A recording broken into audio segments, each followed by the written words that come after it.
Unfortunately, through my time in that life, I experienced them with others, right? Well, one night, okay, there was talk on the street that maybe I was making more money than I was turning in. You know, when you're dealing with that, people, you're one of the younger guys, you got to deal with that stuff. You got to be careful.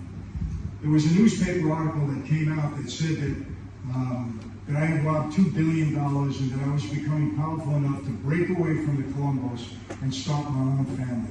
There was no truth to it at all. It was total fantasy.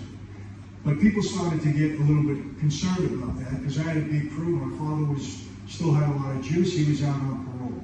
My dad calls me. He was a captain at that time. I was a captain. And he said, I got to see you. So I used to drive my father around to try to protect him from not getting indicted, parole violation again, because I had no record at the time. So we're in the driveway of his house, and he said, we got to go see the boss. He wants to see it tonight. I said, okay, what time do you want me to pick you up? He said, they want to do this differently. They want me to come in first. They want you to come in second. I said, why? Why are they going to separate us? I said, no, Dad, we're going together. I said, you know the talk on the street. We're not going to let them separate us. We're going together. No, we can't do that. We got an order. We got to follow orders. That was my dad, right? Always following orders. First time I ever had a real argument with my dad. Because we were both the same rank, even though I respected my dad, ultimately, no doubt about that. He deserved that. But I argued with him. I said, why would you let them separate us? That's wrong. If we're going to go, let's go together. We can talk about what's going on together. Nope, this is the way we got to go. After about a half an hour of arguing with him, I threw up my hands and said, Dad, I've been listening to you all my life. I don't like this, but if this is what you want, we'll do it. He goes, I leave. I get a call from another guy, big guy, Jimmy Angelina, guy I knew all my life. Mike, meet me in Brooklyn. He said, we got to go to a meeting, and I knew what it was. We had to do it covertly because our boss was also, Persico Jr., was also on parole, so we had to make sure we didn't have a tail with us. I drive from Long Island into Brooklyn. I park my car. I meet Jimmy.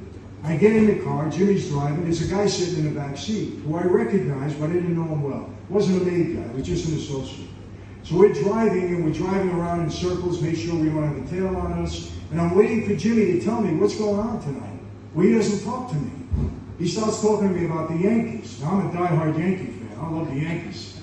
But I didn't want to hear about the Yankees that night. I wanted to know what we were getting into. Why was I being called in? He doesn't say a word. It was a night in August, summer night. We stopped the car. We're going into a house of some guy that we knew. It was a basement apartment. We parked the car.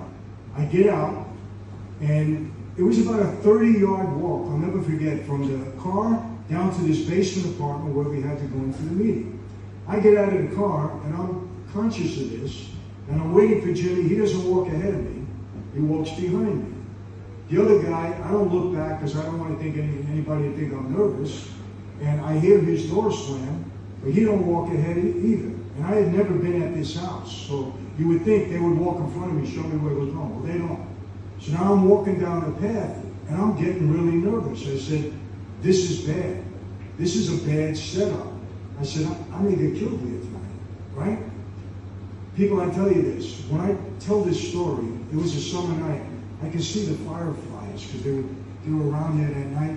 I can smell the fragrance of the flowers because honestly, I said, I'm going to die tonight. That's what I felt. And I'm walking, and my knees are getting weak. My heart is beating out of my chest. I'm scared. You think you're going to meet your maker. You're scared. I don't care what anybody says. And I start walking down those steps, and I felt for a second, I grabbed the rail because I didn't know if I wanted to proceed. And people said to me, Michael, why didn't you cut and run? You could have ran. It wasn't heroic. I didn't say, oh, I'm going to die and I'm going to face it. No, it was robotic. I said to myself, hey, this is it, this is it. I was such a product of life at that time. I had just dealt with it that way. Get down the stairs, door opens, I know the setup. Boom, it would have been over quick. I'm here, so that didn't happen, obviously, right? We sit down, the boss is there, another guy, my father's not there, and they're grilling me over the gas bills. $2 billion and this and that. I'm starting to get angry. I said, hey, when they write about everybody else, it's not true. When they're writing something about me, it's true. I said, what do you believe in this stuff? I'm starting to get mad. You don't get mad with the boss. Wrong, right? I'm saying, hey, let me not make a mistake. It looks like I'm going to walk out of here. Boom, we're going through it for maybe a half an hour. Everything is great. Okay, Michael, no problem. You know, this and that, let's have a glass of wine. Everybody gets up, we hug, you know, all that stuff. I was so angry that night, aggravated. I wanted to get out of there. I said, Jimmy, drive me back to my car. I got a long ride. I got to go Long Island. We get in the car, and I was ready to blast him, verbally, obviously. I was so angry with him because he didn't prepare me. And we get in the car, and I turned to him, and he says, stop. Don't say a word. I said, what?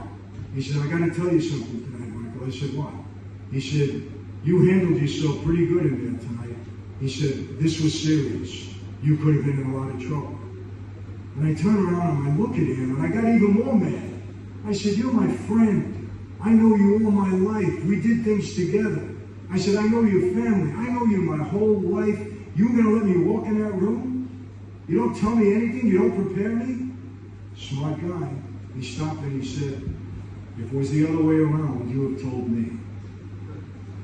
I thought about it for a minute. I said, nope. He said, it's the life we